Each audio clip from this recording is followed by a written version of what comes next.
So my own radar start picking up items going 3,000–4,000 miles an hour in this area. But I do remember speeds in excess of 4,000 to 5,000 miles an hour. And he said it was traveling 10,000 miles plus. And they were going somewhere in the neighborhood of 11,000 to 14,000 miles an hour. They covered the distance from Columbus to Detroit in something like equivalent of about 20,000 miles an hour. And I heard a couple women there in the Air Force talking about aircraft flying in and out of the atmosphere at Mach 10 plus. It's not an infrequent occurrence out there. They happen quite often. There were probably 1,500 reported cases at that time. I have over 3,000 cases now. They estimated 100 yards from the left wing was this 100-foot disc. And the strength of the signal was as strong as the surface contact on the water of an aircraft carrier. This contact was huge. The size of these objects around 100 meters or greater. So it would go from 1 o'clock, 7 or 8 miles to 6, 7 o'clock, 7 or 8 miles inside of 4 or 5 seconds. You have to be moving pretty quickly. They could rise, just go straight up. They could do that, just seemed like instantaneous. Once they started moving, they went straight up, for a while, and then they went zap. Then it just sort of disappeared. It dematerialized. And left the atmosphere, just was gone. It just took off into space. It just left at high speed. He said, "You are never to speak of this again. As far as you're concerned, this never happened." And you never saw this, and I don't exist, and this situation never happened. I didn't want to look at it any longer than that because I felt that my life was in jeopardy. So I was beaten, literally hitting in the ribs and pushed, and I was resisting. And I know Sergeant Bustinza was doing the same thing. Measures have been taken by agencies to terminate people who appear to be inconvenient or troublesome through knowing too much. A shadowy government with its own Air Force, its own Navy, its own fundraising mechanism, and the ability to pursue its own ideas of the national interest, free from all checks and balances, and free from the law itself. I am prepared to state that I have been at locations where craft of unknown origin that did not originate on the face of this planet was there. I am prepared to state that while I was there, we saw living, dead bodies of entities that were not born on this planet. My name is Dr. Stephen Greer. I am the director of the Disclosure Project, which is a project of the Center for the Study of Extraterrestrial Intelligence. This is a project which we have been working on since 1992, and during this time we have identified over 400 military, intelligence, and corporate witnesses to special access projects within the United States and elsewhere that deal with what the public has called UFOs, extraterrestrial intelligence, and advanced energy and propulsion systems. The purpose of this executive briefing is to put together some of this witness testimony.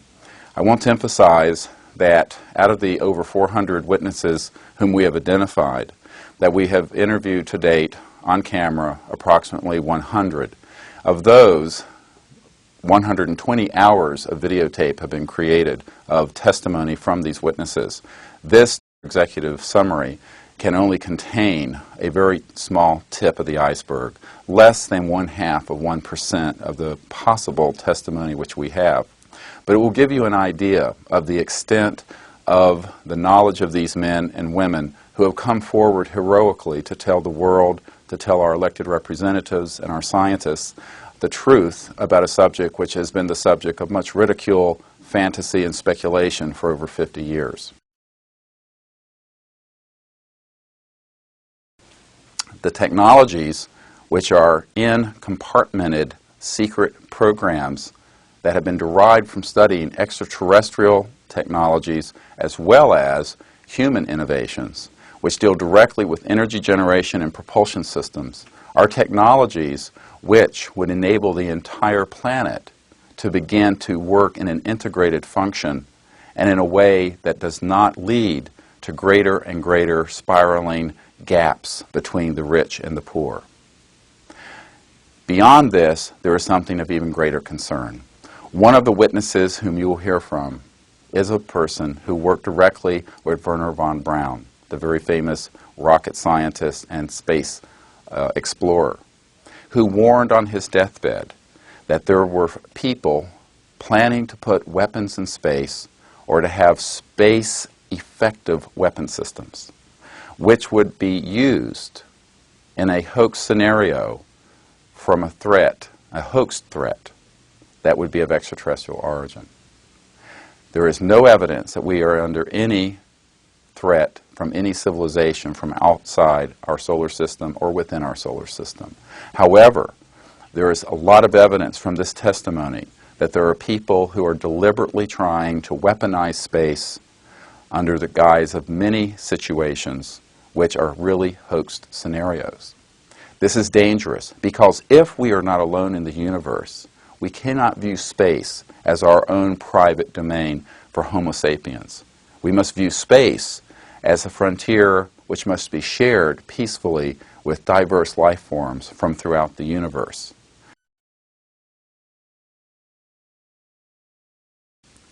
I should emphasize that this human testimony is key, and in a sense is more important than any physical evidence because it is multiple, it is corroborating, and it can not be tossed out in a cavalier fashion. We should be very careful that we do not ignore this testimony because the testimony of these men and women serves as a significant body of evidence with corroboration of photographs and other government documents.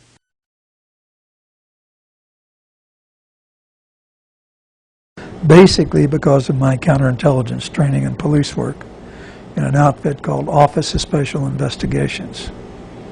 Since I had one of the few pilot-trained investigators, I ended up doing a lot of investigations of unusual aircraft accidents in which sabotage was suspected, and as a consequence became acquainted with some outstanding scientists and worked with the Air Technical Intelligence Center on a project called Grudge. At that time, Office of Special Investigations was a worldwide investigative unit in the Air Force and were given the responsibility of investigating what became known as unidentified flying objects. And my job was to hand carry these reports over to the technical center and coordinate them with the project officer, answer any questions from an investigative viewpoint that I could assist on. Some of the objects reported were tracked on radar. We had objects with four-way confirmation: ground visual, ground radar, airborne visual, airborne radar. And so far as I'm concerned, it don't get no better than that. I do remember speeds in excess of 4,000 to 5,000 miles an hour, which were far in excess of any known aircraft that we had or any of the enemies. There's no question, I've seen radar photographs of organized flights of unidentified objects, balls of light, if you will. And these were on radar, ground, visual, ground radar, airborne visual, airborne radar. Now the airborne visual, strangely enough, by the time they get a couple of fighters down there, those things apparently disappeared whenever they wanted to. In spring of 1970, while I was stationed in Klamath Falls, Oregon, I came up to the radar site on the evening shift, and where there's normally 2 or 3 people in the radar room, there was quite a few, from the cooks to maintenance, all kinds of people, and I asked what was going on, and they said that they was watching a UFO, and I immediately was stunned and asked if the Pentagon was notified. Somebody called the president, and they said no, they don't do that.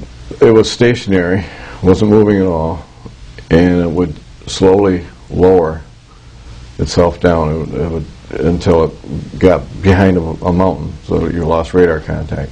It would stay down for about 15 minutes, and the next thing you knew, it was right back up there. It was up, 80, 90,000 feet. And then the next sweep of the radar scope, it would be, like 200 miles away, stationary, completely stopped. And I said, well, we should call the news media or call somebody. This is earth-shaking news. And to me, and he said, no, just calm down. NORAD knows about it. They called NORAD. And that's when the senior NCO pulled me to the side and said that NORAD knows about it. That's the only people we notify. We don't talk about this. We don't tell anybody about this. The people that know. And we just watch, see what happens, and that's it. And I insisted, well, there has to be a report filed or something filed, And he said, well, that there is a report that you can file. It's about 1 inch thick. And the first 2 pages is about the sighting. The rest of it is basically a psychological profile of you, your family, your bloodlines, and everything. So when the Air Force goes through it, they can discredit you completely by either saying that you was on drugs or your mother was a communist or anything to discredit you, and you'd never get a promotion. And I'd spend the next 3.5 years up at the North Pole living in a tent checking the weather balloons. My second encounter was while I was stationed in Sault Ste. Marie, Michigan.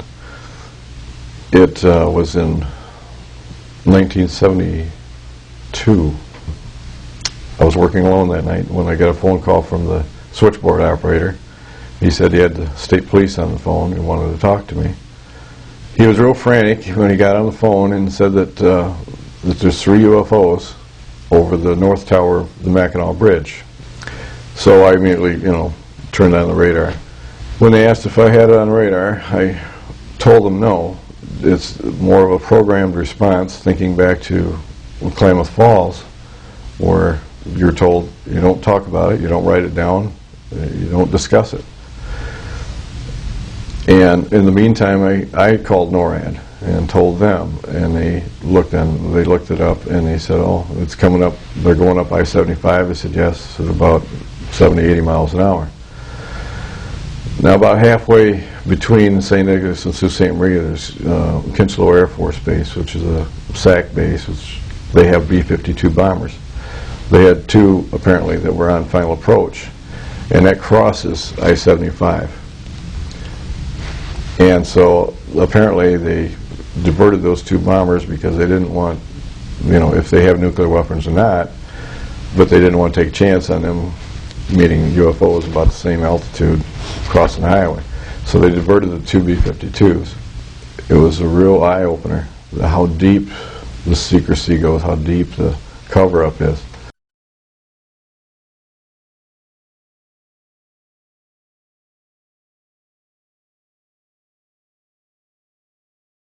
We were flying tankers over England, and London Control asked us to intercept a UFO. And we happened to be done with our refueling mission, and we accepted the assignment. We were on just over the North Sea, and they asked us to fly to the center of England.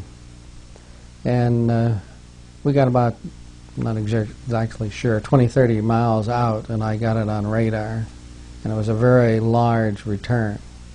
And obviously London Control had it on their radar, and they were vectoring us to this object. And when we got about a mile from it, as a matter of fact, we were diving on the thing, and the whole aircraft was shaking. And it just took off into space at several thousand miles an hour.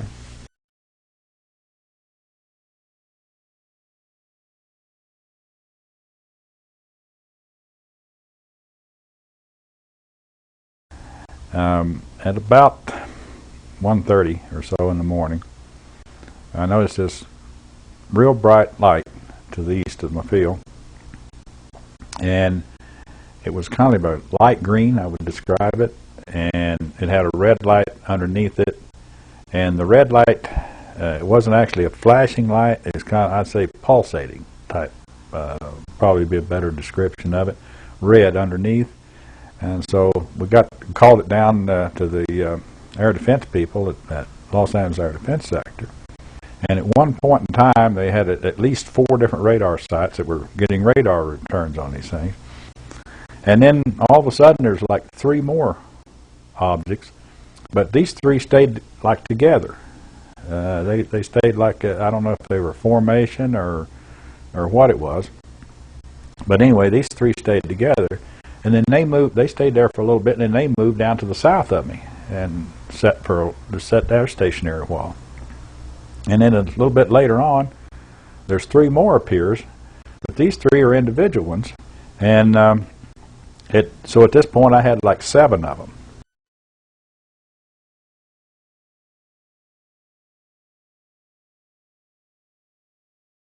Well, about 3 different times that night, he was able to, he'd say contact. And that contact means he had contact with something on his radar in the cockpit of the aircraft. But these objects played around there for the remainder of my ship, and they just disappeared into the atmosphere. I know it was not a helicopter. I know it was not an airplane. I know it was not a balloon, a weather balloon or any other type of balloon. And I know it was no known aircraft flying object that we know of today.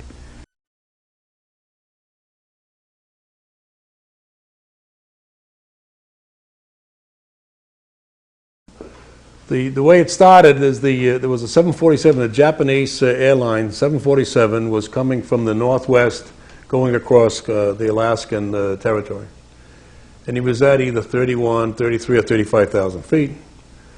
And it was, I want to say around 11 o'clock at night, but you can check the real times. He called and asked the controller if the controller had any traffic at his altitude. And the controller said no. Basically, it was a midnight operation. They didn't have too much traffic. And he said, well, something like I have a target at my 11 o'clock or 1 o'clock position, about 8 miles. Now, in the 747, they have radar in the nose that picks up the weather outside there. So his radar is picking up a target. He sees this target with his eye, and the target, the way he described it, was a huge ball with lights running around it, and I think he said it was like 4 times as big as a 747. Well, when they read the reports that come through, the FAA has to protect themselves, so you can't say you saw a target, even though this is what he said. So they made him change his report to position symbols, which makes it sound like it wasn't really a target.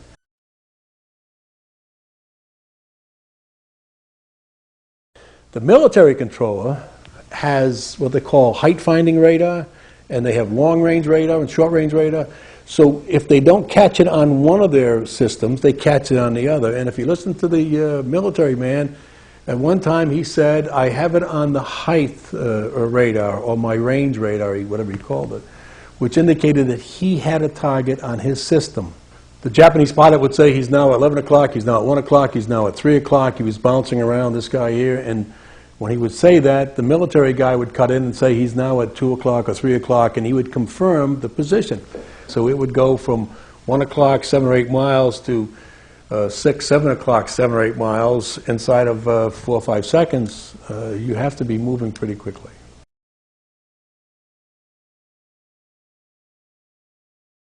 When it was all done, and we went back to Washington the next day, the administrator had called down and wanted to know if he had a problem or not. And my boss had told him, well, we took a video of it, and it looks like there might have been something there. The administrator, which was Ingen at the time, Admiral Ingen, he said, well, have you got that video with you? Can you show me the video? And I said, yeah. And then, you just plug it in and play it. So we plugged it in for him. He started watching it, and after about 5 minutes, he told the staff, I canceled my, he had a meeting with someone in 15 minutes. He says, first he said, I'll be late, and then next it was cancel, and then I'm going to be here till this is over. So he watched the whole thing, just over half an hour. A few minutes later, the Admiral calls down and says, I set up a briefing tomorrow morning at 9 or 10 o'clock, what it was. In the round room, bring all the stuff you have, bring everybody up there, and give them whatever they want. And we want to get out of it, just let them do whatever they want to do with it. They brought in 3 people from the FBI, 3 people from the CIA, and 3 people from Reagan's scientific study team, and I don't know who the rest of the people were. But they were all excited. When they got done, they actually swore all these other guys into that this never took place. We never had this meeting, and this was never recorded. He said this is the first time they ever had 30 minutes of radar data on a UFO, and they're all itching to get their hands into the data and to find out what it is and what really goes. And if they come out and told the American public that they ran into a UFO out there, it would cause panic across the country, so therefore you can't talk about it. And they're taking all this data. So I said, okay, take all that data. That's what you want. But they took only what we had there. They didn't ask me if there was anything else that I had. They said they're taking all this data. And I said, fine.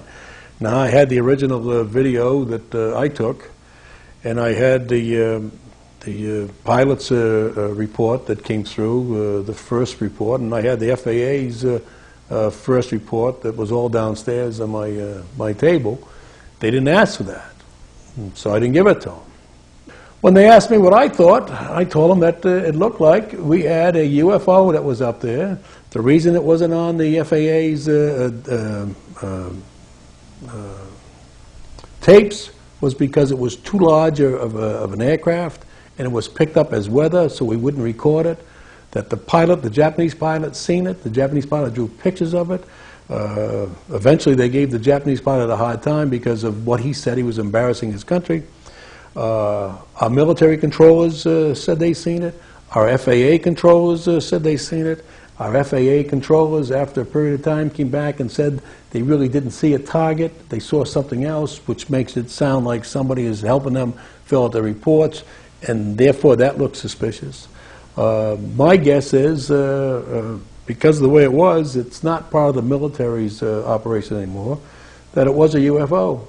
But who do you tell that you were involved in a UFO incident without them looking at you like you ain't wrapped too tight?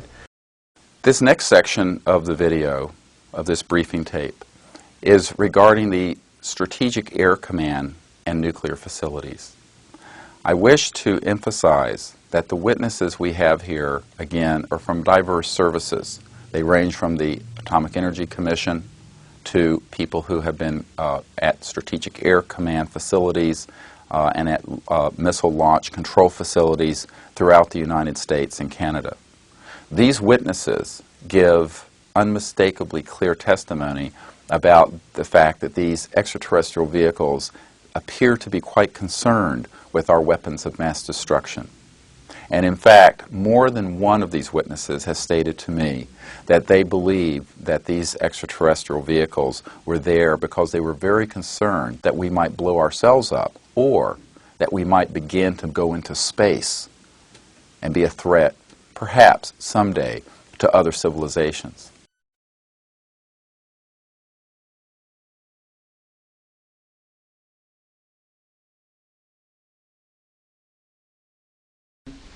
They counted down the missile. We heard engine ignition, lift off. We knew the missile was underway.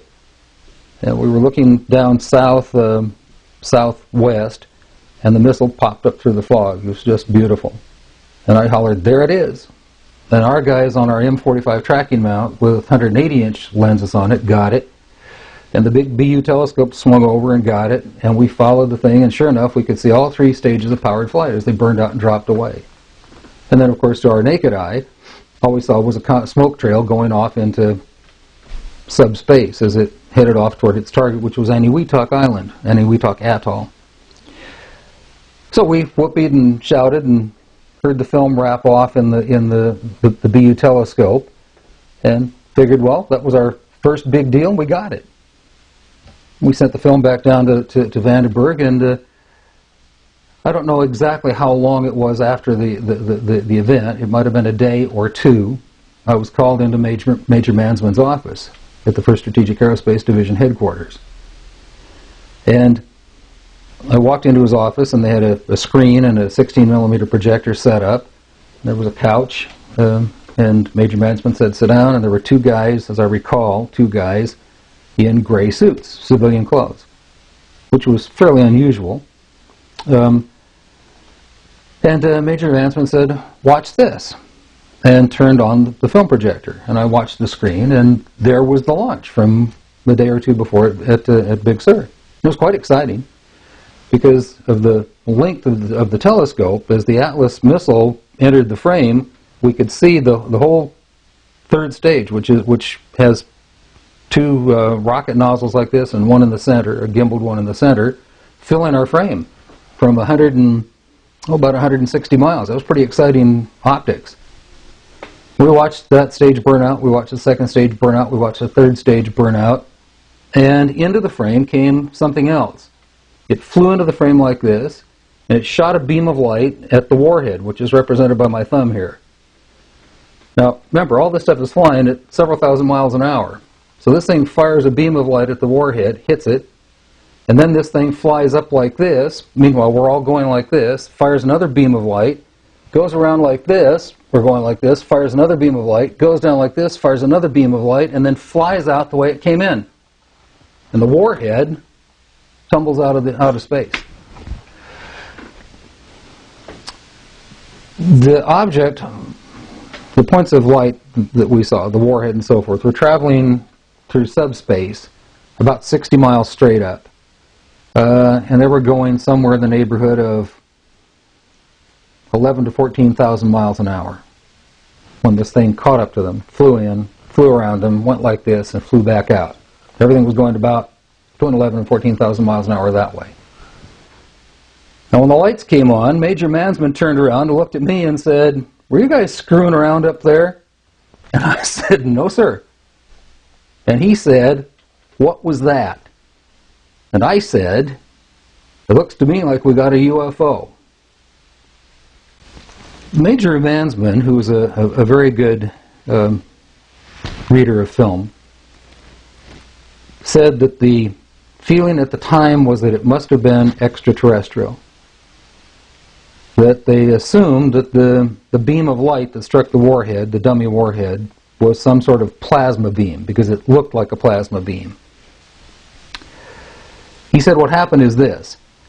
They took the film and they spooled off the part that had the UFO on it, and they took a pair of scissors and cut it off. They put that on a separate reel, they put it in their briefcase, they handed Major Mansman back the rest of the film and said, "Here, I don't need to remind you, Major Mansman, of the severity of a security breach. We'll consider this incident closed." This is July of 1952. And, of course, during that period of time, I made a lot of contacts. I was a staff officer for the Military Liaison Committee between the chairman of the AEC and the Secretary of Defense. And so I became acquainted with not only the Army, Navy, and Air Force, but civilian agencies, the CIA, the National Security Agency, and other contacts which I developed. During that period of time, one of my functions was to accompany a security team which visited all of the nuclear facilities to check on the security of weapons. And we were getting reports of visits by UFOs over the storage facilities and even some of the manufacturing facilities. Later, I was assigned to the San Diego Corporation as a military liaison, and I was involved in establishing a quality assurance program for the manufacture and the quality and the maintenance of the nuclear weapons. So we had to visit all of the manufacturing facilities, such as the Rocky Flats and the Pantex facility, which assembled the nuclear and non-nuclear components of the weapons. And so there again, we observed the UFOs were very much interested in the facilities that we were visiting. Almost cases where the UFOs became identified, at least on a radar or with reports, why they would try to scramble aircraft to intercept them. It was a very aggressive, you might say, response from our own government.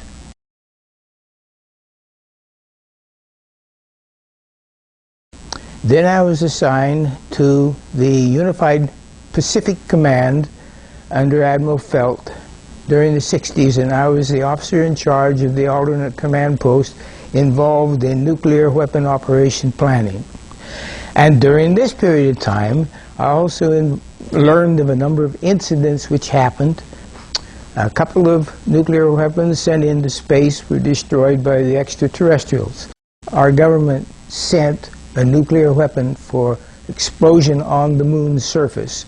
It was tended to, as I understand it, to assess some scientific data and reaction and so forth. The idea of any explosion in space by any Earth government was not acceptable to the extraterrestrials, and that has been demonstrated over and over.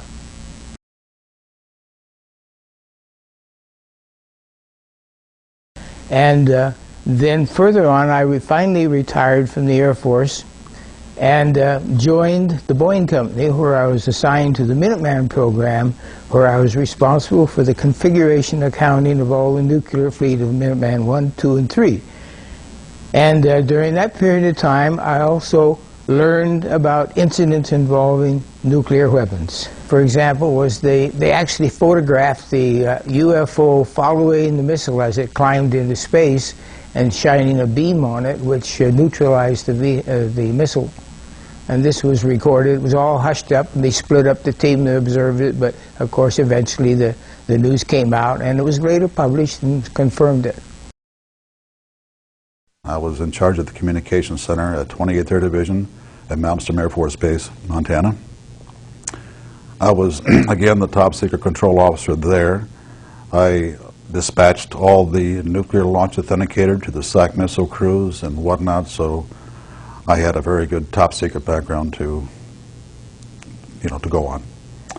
One night, or one day I should say, I happened to see a message that came through my communications center. There again, I cannot quote the date, where it came from, where it was going to, but I do recall reading it and saying that basically that a UFO was seen near missile silo numbers, I can't recall, but it was hovering there, and it said that the crew going on duty and the crew coming off duty all saw the UFO just hovering in midair. It was a metallic circular object, and from what I understand, the missiles were all shut down.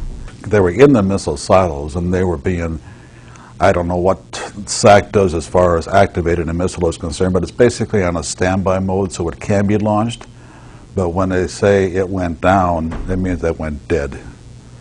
And something turned those missiles off, and so they could not be put in a mode of launching.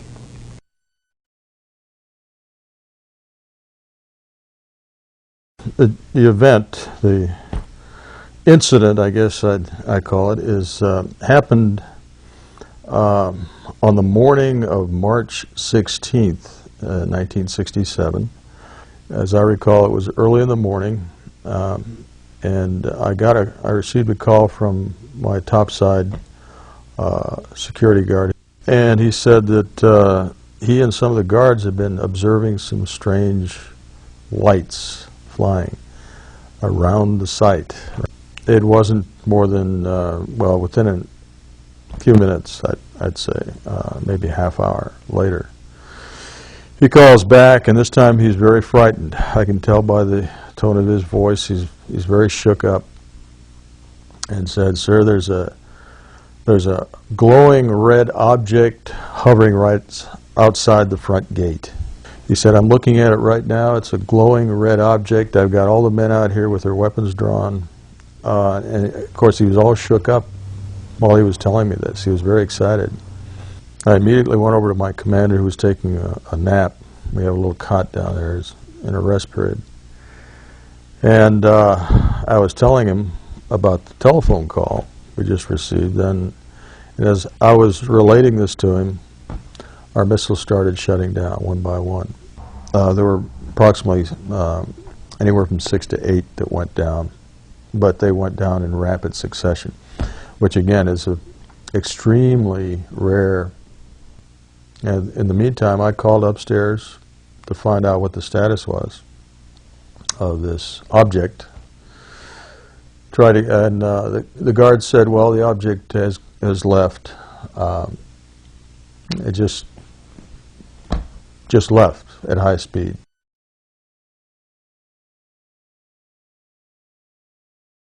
Echo Flight is another squadron, about, I'd say, 50, 60 miles away from our location.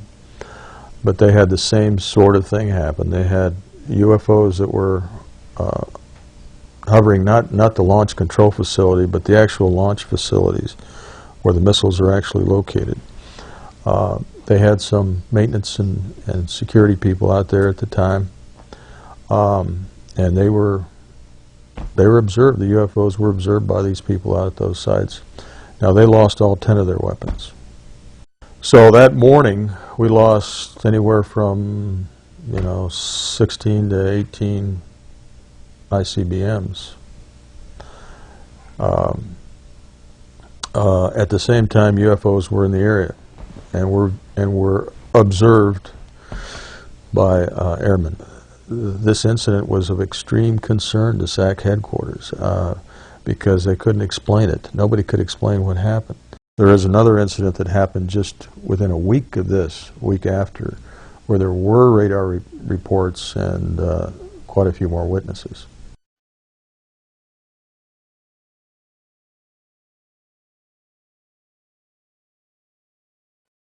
So we all turned around, and they're sitting about, I'd say, a half a mile from the tower, and at about 3,000 feet was 3 silver UFOs, sitting in a farm. Was 2 here, then 1 covering the center.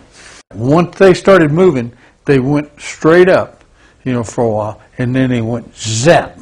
And it was off our scope, and our scope would go out to 260 miles, and so that you calculate that, and that's pretty fast. I called headquarters, and the guy on the phone, he says, I said, okay, we got a contact. And he says, you mean SAC is running a mission against you? I said, not SAC. Not SAC. What then? I said, Cosmos. Wait a minute. He said, scramble your phone. So there's a switch you could throw that scrambles everything in my end. And I said, okay, my phone's scrambled. Yours scrambled, mine's scrambled. You taking pictures, taking radar pictures, taking real pictures.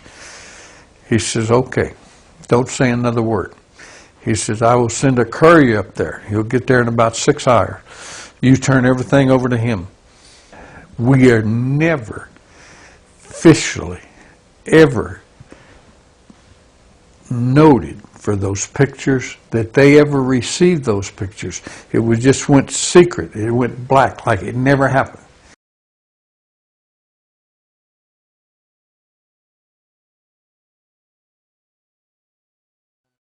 I was on midwatch during my second med cruise, and it was about sometime between midnight and 2 o'clock, and I had a contact come on the radar scope. I knew the difference between surface search radar and air search radar. There's differences in polarity of the radio signal and things like this, and how the waves come back, all the stealth kind of stuff, active and passive electronic countermeasures. So I know the difference between a flock of geese, or wave returns, or false echoes. In fact, this was the first thing that challenged me to check it out in ECM as to whether or not the contact I had on the scope was genuine, because this was between 65,000 feet and above, and the strength of the signal was as strong as a surface contact on the water of an aircraft carrier. This contact was huge. It was got my attention, and the attention of others that were on watch. There were 4 enlisted on watch and 2 officers at the time. And so anyway, in this particular case, it was showing up on height-finding equipment, and it was showing up on radar equipment. And then it began to move fairly slowly at first, and then very quickly. The CO came in, and he wanted to know what the heck was going on here, and they looked at it and asked what the hell was that, and it got the attention of the captain at that time, was Captain Clark, was my captain. My commander was Commander Gibson at the time. And there was only one person on watch in ECM. And before I knew, in a matter of 15 minutes, the ship was being turned and 2 Phantom IIs were being prepared for launch. The Phantom IIs went to afterburners, and they were about 100 miles or so away from this contact and turned on their conical scan radar to lock on, and it winked out. Just disappeared. After they land on the pipe 35 minutes later, and everybody's settled down, this thing winks back on again, and it's about 12 to 15 miles from the ship, hovering at about 30,000 feet. And in any event, they went out, and the lookouts couldn't see anything. Nobody could see anything. But it was there on our radar scope. It was not a false signal. Now, my SEAL told me, Jordan, this, what have you got in your log? This never happened. And I wasn't the only one there on watch that night. So anybody who was there at that time knows what I'm talking about and knows that it's the truth. But less than a dozen people knew what went on that night, and that ship had 5,000 men on it.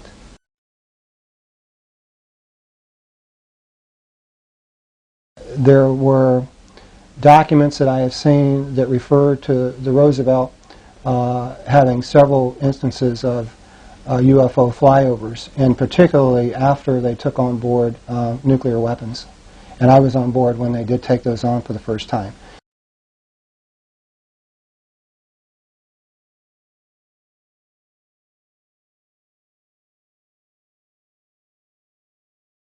I was granted, after a 6-month wait, a top secret special compartmented intelligence clearance with a zebra stripe identification badge, which permitted access to all facilities on the base at all times.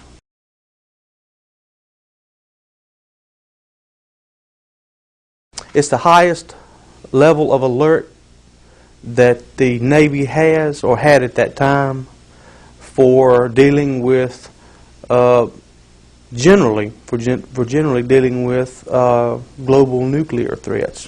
When you set a condition zebra, whether it's a drill or not, people who are not authorized to be there who do not have a zebra access badge, it's a zebra stripe badge on your clearance badge, they have to leave the command facility, and we have Marines stationed outside the building there, in the building and as well as outside, that were under orders to shoot any unauthorized personnel that remained in the command center. They would announce it beforehand, this is a drill, set condition zebra.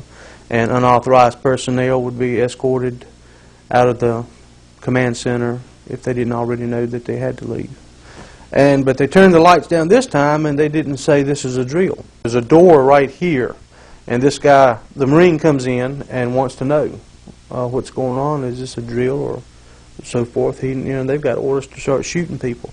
And I know because I actually got the junior OOD's attention and said, hey, you guys need to tell this guy something. He's ready to start shooting people, because they haven't told him to stand down yet, and which he did. And I remember, wanting to just get the hell out of there.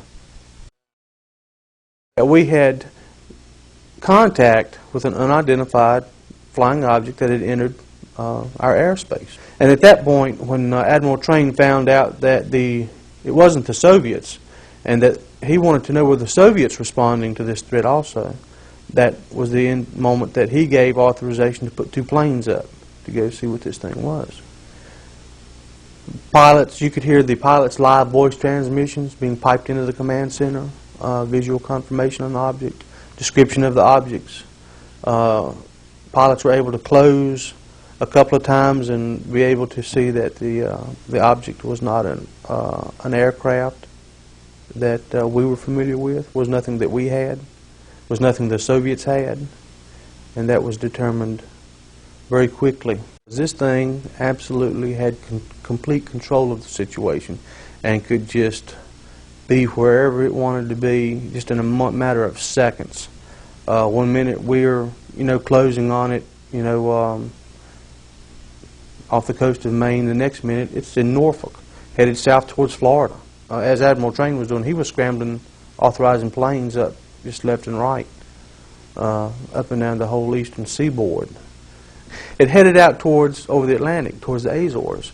I do remember them saying that it had pulled up at a 66-degree angle when it approached, as it approached the Azores, like this, and it just pulled up at a 66-degree angle without slowing down or anything, and left the atmosphere, just was gone. It just took off into space and was gone, and just like that. The only descriptions that I recall that the pilots actually made were that they could not find any markings on the aircraft.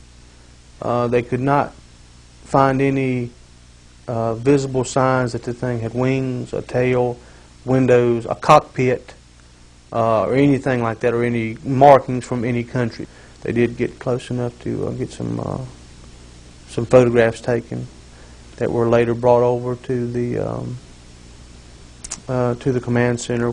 Well, from the photograph, I could remember the shape. What I would have said would have been, I would say a cylinder. I would say a cylinder because it was abrupt. It had abrupt ends. They didn't the ends didn't taper down like most aircraft.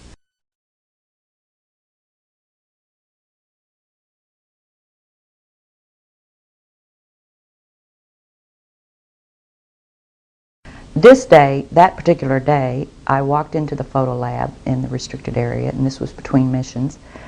One of the gentlemen I had been friends with, and I still talk to occasionally, he pointed my attention to one area of this mosaic. It was one panel of a mosaic, and I said, "This is really interesting." He explained everything, and then he, with a smile on his face, he said, "Look over there." And I looked, and in one of the photo panels, I saw a round white dot. And at the time, it was very crisp, very sharp lines on it. And I said to him, what is that? Is that a dot on the emulsion? And then he's grinning, and he says, dots on the emulsion don't leave round shadows on the ground. And there was a round shadow at the right angle, at the correct angle, the sun shining on the trees. I saw pine trees. I didn't see a coastline. I don't know where this was. But I looked at him, and I was pretty startled because I'd worked out there several years and never seen anything like this, never heard of anything like this. And I said, "Is this a UFO?" And he's smiling at me, and he says, "I can't tell you that. I can't tell you that." What I knew he meant was it was, but he couldn't tell me. So I said, "What are you going to do with this information?" And he said, "Well, we always have to airbrush them out before we sell them to the public." And I was just amazed that they had a protocol in place for getting rid of UFO pictures. I asked guards, security guards. I ran into another security guard that was forced to burn a lot of UFO pictures. And he told me, he came into my office one day. This was when I worked at another job. He came into my office, and he was very frightened. And he said, "Donna, I heard you were interested in this subject." He said, "I used to work out there. And one day, some soldiers came in the fatigues and had me burn pictures." And he said that he was burning them, and he was forced not to look at them. But he was tempted. He looked at one of them, and it was a UFO on the ground. Shortly thereafter, he was hit in the head with a gun butt, and he still had a scar on his forehead from that, being knocked out, because he looked at the picture.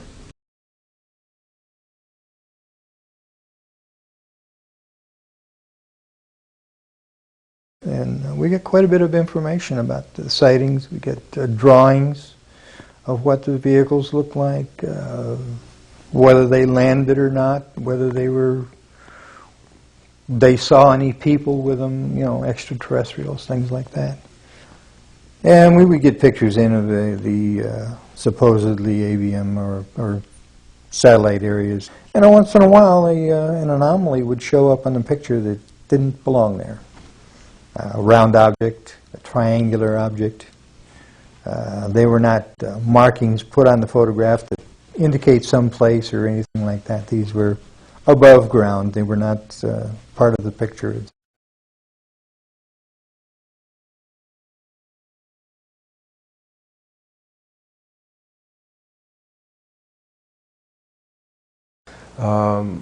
My boss came to me. I was working in a color lab at that time. I was a technician, photographic technician. I was asked to go over to this facility on Langley Air Force Base where the NSA was bringing in the information from the lunar orbiter. And so I packed up some tools, I went over, I went into the facility. A couple of officers took me into this hangar. It was a very large hangar. So they took me into this laboratory. I took a look at the equipment. There was an airman second class in there. I was an airman second class as well. He turned the equipment on and put it through its paces. It didn't do what it was supposed to do. I saw what was going on with it. And I said to him, you know, we'll have to take this thing out of the lab if we're going to work on it. We can't work on it in here in the darkroom environment. So everyone left the facility, left the darkroom, except this airman second class and myself. And we're in, waiting for someone to come to remove this piece of equipment. And at the time, I didn't know what the real purpose of this darkroom and this operation in this facility was. I thought this was where they were bringing the data in and then releasing the images to the public. They were doing 35 millimeter strips of film at that time, which were then assembled into 18.5 by 11 inch mosaics, they were called. There was a digital signature and a grayscale on every 35 millimeter strip. And those strips were from successive passes around the moon. So he was showing me how all of this worked, and we walked over to one side of the lab, and he said, by the way, we've discovered a base on the back side of the moon. And I said, whose? What do you mean, whose? He said, yes, we've discovered a base on the back side of the moon. And at that point, I became frightened, and I was a little terrified, thinking to myself that if anybody walks in the room now, I know we're in jeopardy, we're in trouble, because he shouldn't be giving me this information. And then he pulled out one of these mosaics and showed this base, which had geometric shapes. There were towers, there were spherical buildings, there were very tall towers, and things that looked somewhat like radar dishes, but they were large structures. If I compare it to what I'm seeing now, because I do have photographs that have artifacts in them that are similar to what I saw, they're massive. Some of the structures are, you know, half a mile in size. So they're huge structures. Some of the buildings seem to have very reflective surfaces on them. A couple of structures that I saw reminded me of cooling towers at power generating plants. They had that sort of a shape. Some of them were just very, very straight and tall with a flat top. Some of them were round. Some of them looked like a Quonset hut, you know, with a domed kind of, like a greenhouse. The particular shot that I saw, there were several clustered together over a landscape, a fairly large landscape. I didn't want to look at it any longer than that because I felt that my life was in jeopardy. Do you understand what I'm saying? I would love to have looked at it longer. I would have loved to have had copies. I would love to have, you know, said more about it or discussed it more, but I knew I couldn't, and I knew that young fellow who was sharing this was really, really overstepping his bounds at that point.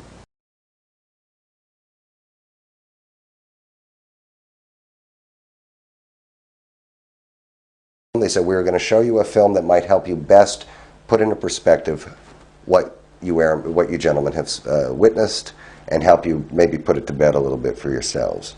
This thing went all the way up to the space program. It showed, and I swear to God, it showed structures on the moon, these box kind of things that looked sand-colored. It showed that lunar car moving around. I remember those clearly because I remember being a child when all that was happening, but them at a distance pointing, astronauts pointing at these box-looking things, structured objects moving off the surface of the moon, filmed by definite Apollo missions.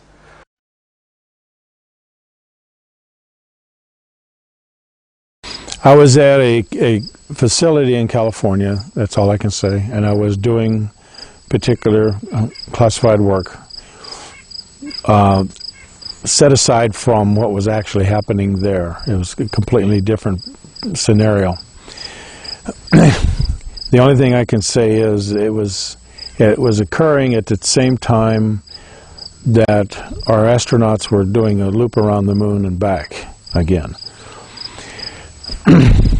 On their trip to to that moon, or to the moon itself, I heard the expression of the bogey coming in at 11 o'clock. Well, familiar with that particular term, I perked my ears and started listening a little bit, and discovered that Houston and the astronauts were talking back and forth about a collision. And the astronauts asked for permission to do avoidance for a collision, and Houston finally granted that permission to do that. And after the comm links settled down a little bit, the astronauts said it's not necessary. They are now paralleling our course, and there was a discussion as to what was paralleling that course. There was another type of ship. There were portals there that they could see in. They could see beings of some sort. They did not describe these beings. They just took photographs. And after a while, a few thousand miles, and then they took off from the capsule that they were flying in and went away.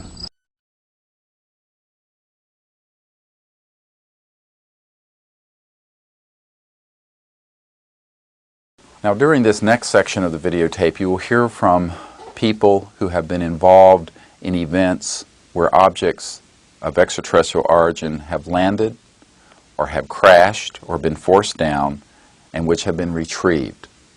This is, of course, explosive testimony. It establishes the reality of the phenomenon and also of the fact that we have been studying this phenomenon for years. Many people will think that this is limited to the so-called Roswell event of the 1940s. This could not be further from the truth. In fact, there have been multiple events, at least a couple of dozen events, where objects of extraterrestrial origin have been acquired, have been retrieved, and which have been studied. We think that this is something which is of extreme importance because you cannot consider that covert programs, having spent hundreds of billions of dollars over the decades on research and development, so-called reverse engineering or back engineering of extraterrestrial technologies, have not had significant breakthroughs. The testimony will show that in fact we have had breakthroughs which have trickled out to our society in the form of certain advances in electronics. However, the central breakthrough dealing with the physics of the quantum vacuum space, the so-called zero-point energy phenomenon, as well as the anti-gravity electrogravitic phenomenon, that these technologies have been withheld from our society. Back in 1962, I was lieutenant at Ramstein Air Force Base in Germany. Excuse me. I was a crypto officer for the entire Ramstein Air Base. I was a top secret control officer. And in that capacity, I happened to see a classified message go through my comm center which said that a UFO has crashed on the island of Spitsbergen, Norway, and a team of scientists are coming to investigate it. I do not recall where the message came from, where it was going to, because in that capacity, we were oftentimes told, what you see here, leave here. But I can recall seeing that. We were in the basement of the Pentagon, and in those days, that was in 1959, there was a tremendous amount of security there in the base of the Pentagon. Anybody who's worked there knows what I'm talking about. I learned a lot about Project Blue Book. Blue Book was discussed quite openly in the office. Sections of Blue Book were open for discussion. And then there were other matters as well that were brought to our